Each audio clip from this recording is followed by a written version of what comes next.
Much of the Southwest is considered a high-hazard fire environment. Based on recent history and experience, these areas possess all of the ingredients necessary to support large, intense, and uncontrollable wildfires. Within this hazardous environment are individual houses, subdivisions, and entire communities. Many homeowners, however, are ill-prepared to survive an intense wildfire. It is not a question of if a wildfire will occur, but when. As such, the odds of losing human life and property are growing. Our ability to live safely in this fire environment depends on pre-fire activities. These are actions taken before a wildfire occurs that improve the survivability of people in homes. The National Firewise Communities USA program, administered by the State Forester, helps communities pursue a comprehensive approach to having a Firewise community. The look of our southwestern forests has changed dramatically during the 20th century. In many instances, trees are smaller, but are far more numerous. This situation has led to destructive fires in recent years. The buildup of fuel, coupled with recent insect and disease outbreaks, has greatly increased the potential for severe wildfires. The pre-fire activities implemented by this homeowner include a maintained landscape, the use of Firewise plant materials, reduced vegetation around the perimeter of the property, and fire-resistant roofing material. Climatic factors such as drought and warmer temperatures also play an important role. This guide, built on the survivable space concept, provides the homeowner with an effective approach to preventing home ignition in the event of wildfire. It features a series of management zones with prescribed treatments, graphic summaries for protecting a home from wildfire, and a checklist of pre-fire activities. The reader will also find the Wildfire Emergency Guidelines useful. Find this report PDF in Resource Folder. Also link is https www.fsusda.gov, Internet, FSE, Documents, STEL PRDB 539207, PDF FIREBEHAVIOR. 3 factors influence wildland fire behavior: weather, topography, and fuel. These components affect the likelihood of a fire starting, the speed and direction at which it will travel, the intensity at which it burns, and the ability to control and extinguish it. We cannot realistically change weather or topography, but fuels or vegetation can be modified. Opportunities to reduce wildfire risk lie in proper vegetation management and the use of building materials. The human environment. Examples of Southwest fire behavior. Presented below are 6 types of vegetation common to the Southwest. Computer-generated estimates are shown to demonstrate how vegetation would burn under the following conditions: wind speed of 20 mph, flat terrain, and typical moisture content of living and dead vegetation in the summertime. Fire behavior will vary as wind, slope, and moisture change. The limitations of wildland firefighting. Many people assume that when a wildfire starts, it will be quickly controlled and extinguished.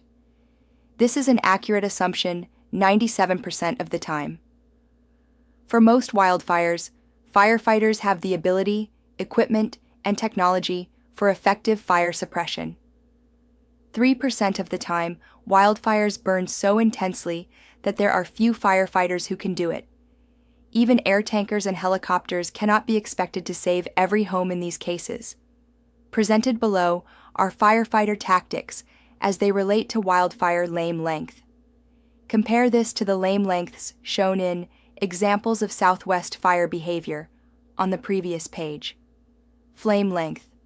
Effective fire suppression tactics.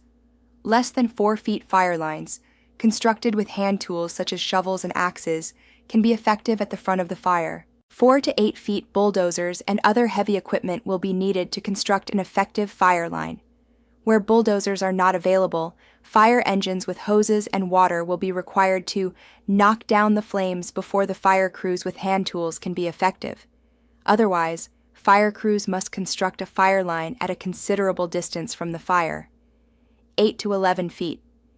Air tankers with fire-suppressing retardant or helicopters with water are required to reduce the fire's rate of spread before fire line construction by crews or bulldozers can be effective. More than 11 feet, direct fire suppression efforts will be ineffective. Retreat to existing roads, streams, and other barriers. Burn out fuels between the fire line and the advancing fire front. Wildfire emergency guidelines. Should a community be threatened by wildfire, law enforcement or fire officials may advise the occupants to evacuate. The purpose of evacuation is to protect people from life-threatening situations. Homeowners have the right to shelter in place or stay on the property if they so desire. However, homeowners who have shelter in place change their minds and wish to evacuate later often have hindered firefighting efforts.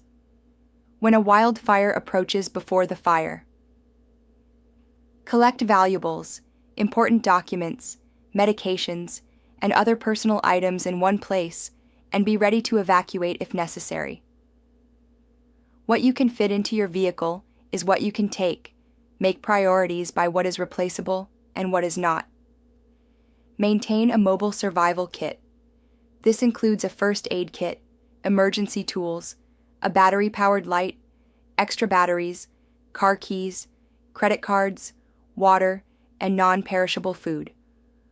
Also, consider blank, etc., and sleeping bags. Review the Ember Awareness Checklist to ensure you have addressed as many of the recommendations as possible. Make sure your children's and pets' needs are met. Clearly post your name address to see it from the street. Establish and practice a family evacuation plan and meeting location. Know who you will notify about the evacuation. Know where you will get fire updates. Be prepared to be directed by law enforcement or traffic control personnel. Follow their directions. Drive travel routes in advance so that you will be prepared. Have a checklist and map ready. They have readily available means of transporting pets and livestock. When fire is nearby, park your vehicle facing out. Put your valuables in the car. Place the car keys where you can find them. Dress appropriately. Have sturdy shoes, long pants, a shirt, gloves, and handkerchiefs. Confine or secure pets in one room or prepare them to be transported. Move all flammable furniture, including outdoor furniture, to the center of the home or storage. Leave your electricity on and leave some lights. Turn on all exterior lights. Close shutters, blinds, and heavy drapes. Remove lightweight window dressings. Close fireplace dampers and fireplace screens. Shut all doors and windows, both exterior, and leave doors unlocked. Place a note attached to the front door stating the names of all evacuees, the time and date of evacuation, the destination, and contact information. Connect a garden hose to the spigot and leave buckets full of water around the house. Do not turn on water. Place a ladder outside for the roof access. Turn off propane tanks and gas at the meter. Bring combustible items from the exterior of the house inside, patio furniture, toys, doormats. Wildfire. Emergency guidelines. Pre-evacuation notice. Either law enforcement or firefighters will advise residents of potential hazards and the possibility of evacuation. Residents should prepare to evacuate using the checklist on page 18 when fire is nearby. Residents may also choose to evacuate at this time and do not have to wait for the official evacuation order to do so. Leave a note on the front door, firmly attached, that states that all residents have evacuated. Evacuation order. When the county sheriff or designated official orders an evacuation, immediately follow instructions regarding travel routes and safe locations. Let the official know that you are either evacuating or sheltering in place, staying on the property. Lifting the evacuation notice. Evacuation notices may stay in effect for several days. They will be rescinded when it is determined that the threat is over. If you are unable to evacuate when a fire approaches, shelter in place. Stay inside your house, away from the outside walls. Keep all doors closed, but leave them unlocked. Keep your entire family together and remain. Remember, If it gets hot in the house, it is 4 to 5 times hotter and more dangerous outside. Bring garden hoses inside the house so embers don't destroy them. Stay hydrated. Ensure you can exit the home if it catches fire. Fill sinks and tubs for emergency water supply. Place wet towels under doors to keep smoke and embers out. After the fire passes, check the exterior, roof, and underdeck immediately and extinguish all sparks. If you must climb on the roof, use caution. Check inside the attic and underneath decks for hidden burning embers. Check your yard for burning wood piles, trees, fence posts, or other materials. Stay clear of all downed power lines. Return to your home. The county sheriff or local law enforcement will determine when it is safe for residents to move back into their homes. Be alert for downed power lines and contact your gas or electric company before turning utilities back on. Frequently asked questions. What is defensible space? Defensible space refers to that area between a house and an oncoming wildfire where the vegetation has been modified to reduce the wildfire threat and to provide an opportunity for structural protection without risking homeowner or firefighters' lives. Sometimes, a defensible space is simply a homeowner's properly maintained yard. What is survivable space? In the 1980s, the term defensible space was coined to describe vegetation management practices aimed at reducing the threat of wildfires to homes. The focus of defensible space was to provide greater opportunity for firefighters to protect the structure. However, in many cases, firefighting resources are not always available to defend every home. Survivable space is the modification and maintenance of landscape design, fuels, and building materials that make a home ignition caused by wildfire unlikely, even without direct firefighter intervention. What is a fire-adapted community? As homeowners, we have the most power to modify fuel conditions on our own properties, but it is not enough to treat only personal property. We need to work together to create survivable space for the entire community, including potential greenbelts, breaks, adequate infrastructure, planning and preparation for wildfire, and other measures. Call your local county extension office, fire department, or Arizona Department of Forestry and Fire Management to learn how you can help make your community better able to survive wildfire. Does having survivable space guarantee my house will survive wildfire? No. Under extreme conditions, almost any house can burn. However, having survivable space will significantly improve the odds of a home withstanding a wildfire. What is Firewise R? Firewise R is a mindset and action that enables communities in fire-prone ecosystems to overcome the challenges necessary for living with wildfire. We aim to create conditions that reduce wildfire intensity in communities and neighborhoods and prevent home ignitions. It is a multi-agency program that encourages the development of defensible and survivable space and the prevention of disastrous wildfires. What is the relationship between vegetation and wildfire threat? Many people do not view the plants growing on their property as a threat. But in terms of wildfire, what is growing adjacent to their homes can have considerable influence on the survivability of their houses. All vegetation, including naturally occurring native plants and ornamental plants in the residential landscape, is potential wildfire fuel. If vegetation is properly modified and maintained, a wildfire can be slowed, the length of flames shortened, and the amount of heat reduced, all of which assist firefighters in defending the home against an oncoming wildfire. What is hardscape? Hardscape is the use of non-organic materials when landscaping. The landscape design includes boulders, rocks, stones, and gravel to create different aesthetic results. In addition, rock materials can provide a natural-looking, low-maintenance, water-wise landscape and buffer zone that is resistant to wildfire. What if my home ignition zone overlaps with my neighbor's? If your home's ignition zone overlaps with your neighbor's, talk with your neighbor about things you can do to decrease the chance of our homes igniting from wildland fire or of one house catching the other on fire. The Firewise RR community program truly is a community effort. and it takes effective communication and agreement amongst affected property owners to create conditions conducive to creating survivable or defensible space. How do I determine spacing between trees and shrubs?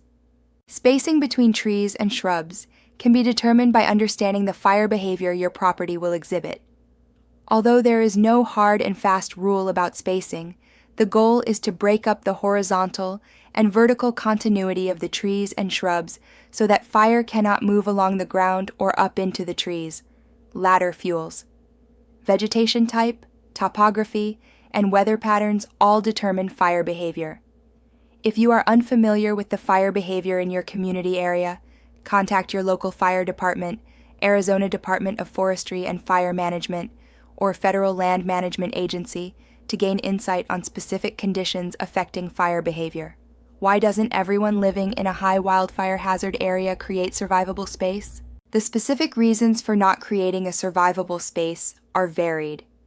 Some individuals think, "It won't happen to my home." Others do not believe the costs, time and money, would outweigh the benefits. Others have failed to implement survivable space practices because of a lack of knowledge or misconceptions. The key is to mitigate the places and materials where embers can ignite the building and reduce fire intensity as wildfire nears the house. Doesn't the fire department protect my home from wildfire? During a major wildfire, it is unlikely there will be enough firefighting resources available to defend every home. In these instances, firefighters will likely select homes they can safely and effectively protect.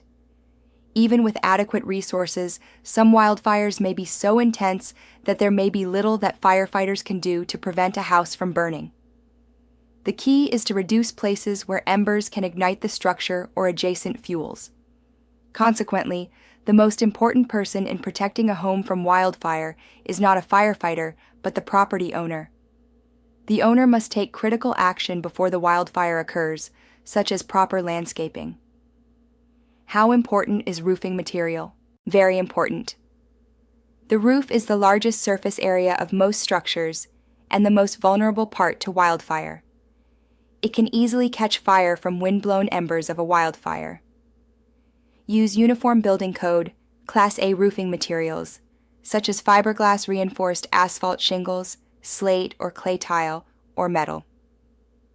Do I have to screen my vents and decks? Will keeping decks clean prevent a fire from starting under my deck? It is recommended that you screen all vents, as embers can easily access them from the attic and basement of your house. 1-8. Screening material is recommended for all types of vents. Decks should be clean of flammable material, both on the deck and below it. Screening is recommended if the deck is too low to get underneath and clean. Decks high enough to walk, crawl under, or get a rake, leaf blower under do not need screening, but the homeowner must maintain diligence in keeping it clear of flammable materials. Do not store firewood under a deck.